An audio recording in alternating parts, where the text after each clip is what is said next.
Isang tanong na naman po ng ating pong subscriber ang ating pong sasagutin. Paano daw kapag lumampas na po yung paglalandi ng ating mga alagang inahing baboy at hindi po napabulugan? Ilang days o ilang araw ba daw ito po ay ulit pong maglandi? Ang ating po mga alagang baboy po, kapag sila po ay nasa age of maturity na, sila po ay magkakaroon ng paglalandi o paghihit.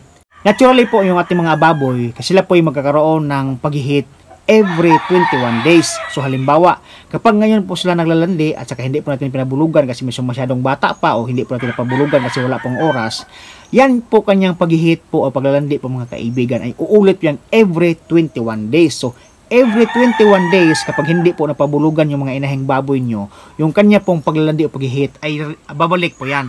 Sa loob ng every 21 days po, mayroon po yung tinatawag na 5 days of estrus period. So yan po yung day 1, day 2, day 3, day 4, day 5. Sa mga panahon na iyan, yan po yung paglalandi po nating mga inahing baboy.